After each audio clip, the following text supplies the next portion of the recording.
کیا منہ بھر کر کیا کرنے سے روزہ ٹوٹ جاتا ہے؟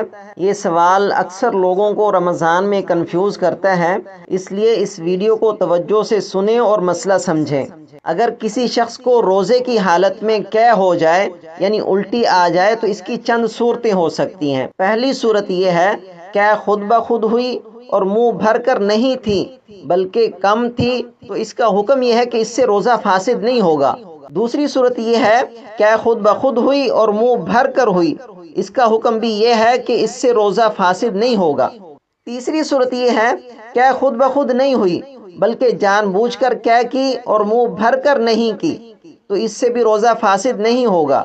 چوتھی صورت یہ ہے کہ خود بخود نہیں ہوئی بلکہ جان بوجھ کر کی اور منہ بھر کر کی، تو اس صورت میں روزہ فاسد ہو جائے گا یعنی روزہ ٹوٹ جائے گا۔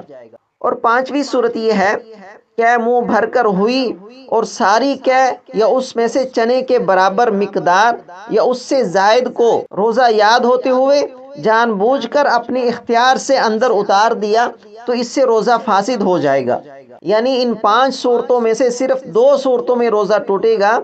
ایک صورت یہ ہے کہ قے خود بخود نہیں ہوئی بلکہ جان بوجھ کر قے کی اور منہ بھر کر کی، تو اس سے روزہ فاسد ہو جائے گا، روزہ ٹوٹ جائے گا۔